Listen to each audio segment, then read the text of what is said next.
Start करते हैं next topic, reproduction. जैसे कि रिप्रोडक्शन हम सभी जानते हैं, रिप्रोडक्शन वो फिनोमिना होता है जिसके द्वारा एक ऑर्गेनिज्म दूसरे ऑर्गेनिज्म को उत्पन्न करता है। So it is a phenomena by which an organism gives birth to another organism. Reproduction का मकसद होता है अपनी रेस को चलाना और प्रकृति में अपने जैसे दूसरी कृतियाँ पैदा करना। तो ये जो रिप्रोडक्टिव प्रोसेस है, ये लाइव ऑर्गेनिज्म की या बायोलॉजिकल ऑर्गेनिज्म की एक खासियत रहती है, और जिससे हमें ये भी पता चलता है कि ऑर्गेनिज्म इज लिविंग और not living. Well, in reproduction plants और एनिमल्स में डिफरेंट तरह के रिप्रोडक्शन होते हैं। रिप्रोडक्शन है तो ये इस बात पे डिपेंड करता है कि क्या रिप्रोडक्शन के लिए कोई खास ऑर्गन्स जिम्मेदार हैं या नहीं जिम्मेदार हैं। तो इस चीज के ऊपर बेस्ड रहता है कि रिप्रोडक्शन दो प्रकार का होता है, सेक्सुअल रिप्रोडक्शन और एसेक्सुअल रिप्रोडक्शन। जब बात करते हैं एसेक्सुअल रिप्रोडक्शन की, ऐसा रिप्रोडक्शन अक्सर लोअर एनिमल्स और प्लांट्स में देखने को मिलता है, और इन एनिमल्स और प्लांट्स के अंदर रिप्रोडक्शन के लिए कोई स्पेसिफिक सेक्स नहीं होता और कोई ऑर्गन्स इन्वॉल्व नहीं होते, और ये सिंपली बॉडी सेल्स द्वारा पार्टिसिपेट करने के लिए की वजह से हो जाता है। नाउ सेक्सुअल रिप्रोडक्शन ये इसलिए होता है क्योंकि बॉडी के अंदर कुछ सेक्स सेल्स होती हैं, कुछ ऑर्गन्स होते हैं जिनको टेस्टिस और ओवरीज कहते हैं। ये देते हैं बदले में स्पर्म और ओवा, और इनके फ्यूजन से रिप्रोडक्शन प्रभावित होता है, तो इसको हम सेक्सुअल रिप्रोडक्शन कहते हैं।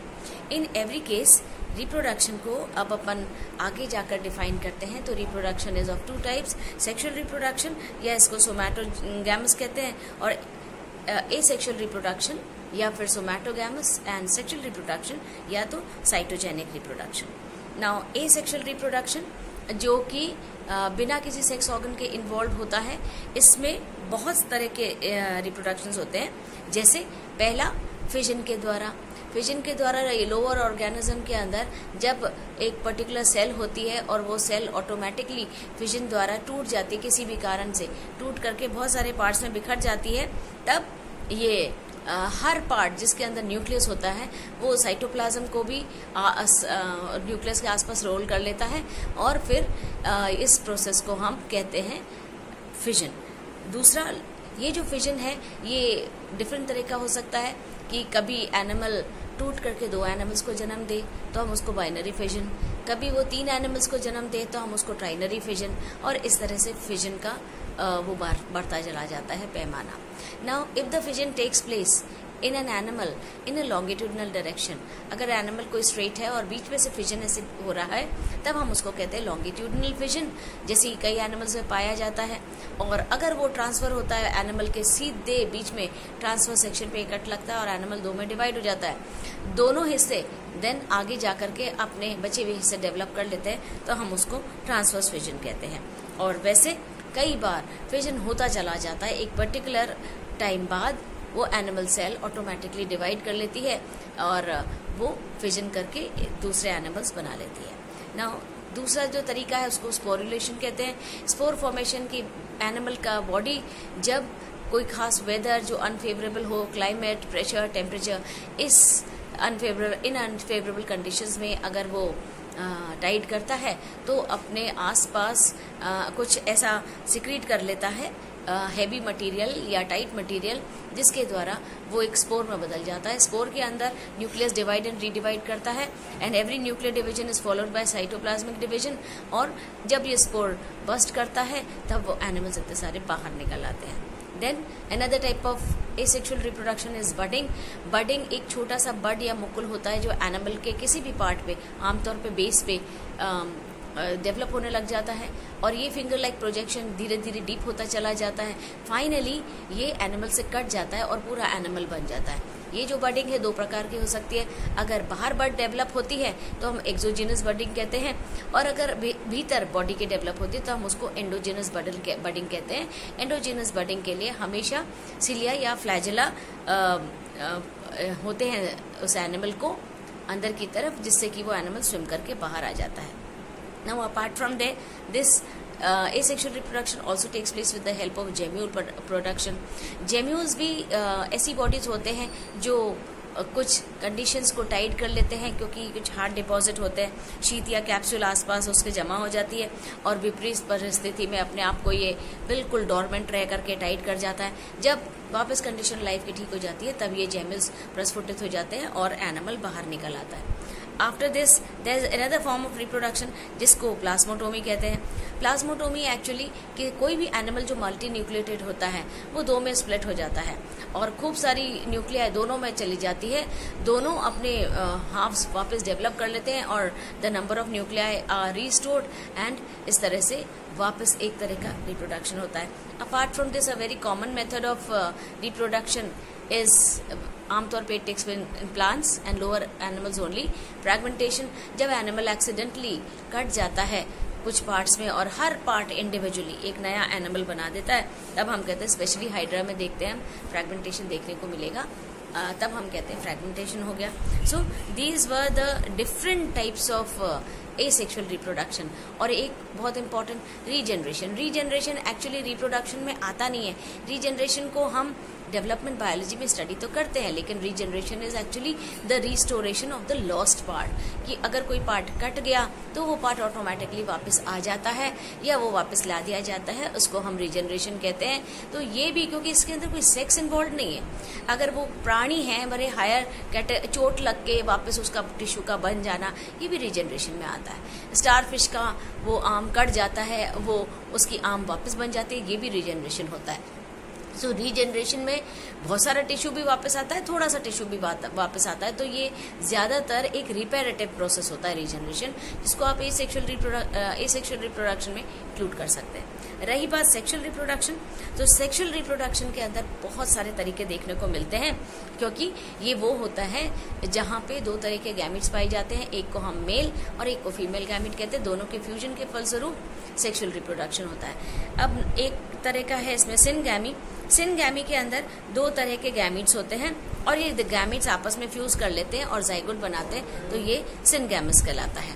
दूसरा, दो गैमिट्स होते हैं एनाइसोगैमी। इसके अंदर दोनों गैमिट एक दूसरे से बिल्कुल अलग होते हैं, दिखने में भी, साइज में भी, बिहेवियर में भी, तो they are different from each other and when they fuse with each other हम कहते हैं कि ये एनाइसोगैमी हो गया।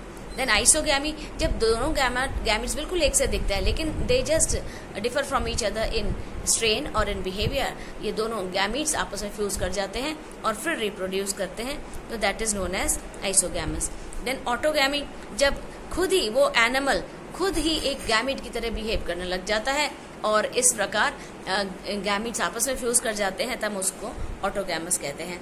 ना इसके अलावा होलोगैमी के अंदर जब पूरा एनिमल खुद ही गैमिट बन जाता है, पूरा एनिमल एक गैमिट की तरह बिहेव करता है and then it undergoes reproduction, तो हम उसको होलोगैमी कहते हैं। एंड कॉन्जुगेशन जैसे कि सबको पता ही है, सिलिएट्स के अंदर पाया जाता है, प्रोटोजोन्स में। ये कॉन्जुगेशन में दो अलग अलग प्रकार के एनिमल होते हैं, दोनों एक टेम्पररी यूनियन आपस में करते हैं जिसमें एक ट्यूब बनती है, कॉन्जुगेशन ट्यूब, दोनों की न्यूक्लिया उसके थ्रू पास होती है और इस ब्रिज के थ्रू फ्यूजन हो जाता है एंड इसको हम कहते हैं कॉन्जुगेशन। एंड इसके अलावा बहुत सारे अलग और भी तरीके हैं, जैसे कि साइटोगैमस, जब साइटोप्लाज्म, इसके अंदर दो साइटोप्लाज्म आपस में जुड़ जाते हैं and they start behaving like nuclei, तब हम उसे साइटोगैमस कहते हैं। देन एंडोमिक्सिस वो तरीका होता है जहाँ पे न्यूक्लियर रीऑर्गेनाइजेशन उसी एनिमल के अंदर हो जाता है और कोई मियोसिस नहीं होती, कोई फ्यूजन नहीं होता, और इसको हम एंडोमिक्सिस कहते हैं। और न्यूक्लियाई बहुत बार डिवाइड करता चला जाता है meiotically and this is known as endomixis. Then hemixis वो एबनॉर्मल बिहेवियर ऑफ मैक्रोन्यूक्लियस होता है, जब मैक्रोन्यूक्लियस या गुरु केंद्रक इस तरह का फ्यूजन प्रॉपर्टी शो करता है। एंड मैक्रोगैमी, इसके अंदर मैक्रो जो गैमीट है, जो बड़ा वाला गैमीट है, ये अंडरगो करता है फ्यूजन, तो हम उसको मैक्रोगैमीट्स कहते हैं। माइक्रोगैमीट के अंदर जो स्मॉल न्यूक्लियस है वो अंडरगो करता है फ्यूजन, तो हम उसको माइक्रोगैमीट्स कहते हैं। मीरोगैमीट में एक्चुअली ये दोनों के कहीं बीच का होता है, जैसे वॉल्वॉक्स वगैरह में देखने को मिलता है, और इसके अंदर ये जो गैमिट से छोटे होते हैं और मतलब मेन एनिमल से छोटे साइज के बनते हैं और ये आपस में फ्यूज करते हैं और इनके इस तरह से आपस में लगने को हम मीरोगैमस कहते हैं। एंड पीडोजेनेसिस में ये जो पेरेंट है ये दो में डिवाइड कर देता है। पीडोजेनेसिस में पेरेंट दो में डिवाइड कर देता है। ये दोनों जो सेल्स हैं ये फिर मियोसिस अंडरगो करती हैं। मियोसिस के फलस्वरूप बहुत सारी सेल बनती है, अंत में गैमिट बन जाती हैं, गैमिट्स आपस में फ्यूज कर जाती हैं और इस तरह से पीडोजेनेसिस हो जाता है।